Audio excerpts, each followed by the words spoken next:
So parents ask us, what do I do when I'm in the supermarket? And we all know what that's like. We've been in the supermarket and we're in a kind of Aladdin's cave of sweets and treats. It's everywhere. And particularly if we're delayed getting through that till, we have to look at saver packs of sweets, for the next 10 minutes, and it's really, really hard.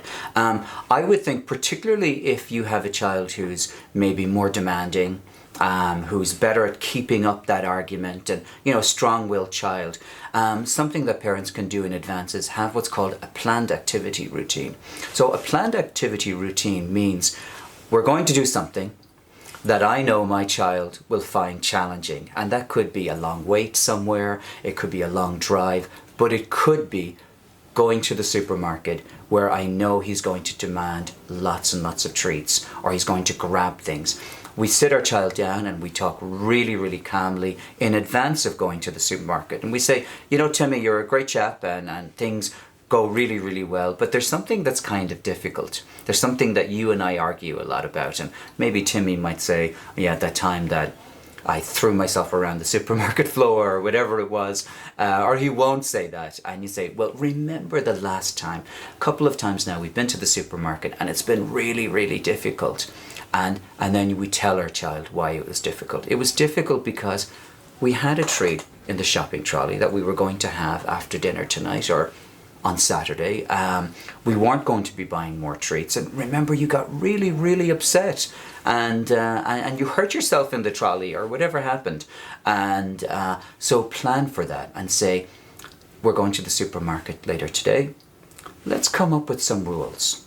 The rule is maybe little Timmy gets to choose something that is a treat, and there may be some compromise there. You might say, Timmy, you can choose from these cereals, and he may choose the one that you don't like, but remember, you've offered him, but that's the treat for the day. You've given him the offer to make an option, to make a choice, and that's the treat for today. And then, well, what will happen, Timmy, if we do that? If you choose your treat and it's put in the trolley for later, and then we get to the checkout, and you know how hard that is for us all. And he may say, oh, I'll be good, mommy, I'll be really good boy today. And say, yeah, but what will happen if you really, really are dying for that sweet? And then come up with the plan of how you can handle it. And it could be something as simple as Timmy sits over in a seat, if there's a seat he can sit in. It could be that you research in advance, is there a non-sweet aisle in your local supermarket? It could be something like coming up with a planned consequence for Timmy having a tantrum. And then the hard bit is if Timmy actually, if he does have a tantrum, and parents have to use their active ignoring skills. So we know what active listening is, letting our child know we're listening to them, we're looking at them, we're taking it all in. Active ignoring is kind of the opposite. It's kind of respectfully ignoring our child. So it's planning to ignore. So it's like, Timmy, if you have a really, really hard time, I'm going to ask you to sit in the trolley. I'm going to ask you to be a good boy and to be quiet. If you can't, I'm just going to talk to the checkout person, and I'm going to pack up all of our things and we're going to leave. But I want you to know I won't be buying another treat. And I know that could be hard for you, but that's what's going to happen.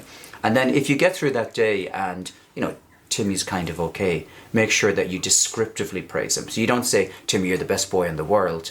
You say, Timmy, today in the supermarket, you chose your treat, and when we went to leave the supermarket and pay, you were a very good boy. You didn't demand another treat, and now tonight we can enjoy the treat we bought.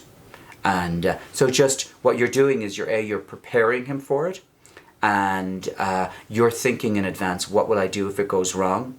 And then if it goes well, you're descriptively praising the behavior that happened. And if it goes badly, and it could go badly, you're letting Timmy know that, I know you probably did your best, and I know this is really hard, but we're going to try that again, and we'll try that again. If Timmy is really used to getting his own way, be prepared that he will up the ante before he actually changes his behavior. So again, it's about patience, but it's about sticking with it and being that hero for Timmy.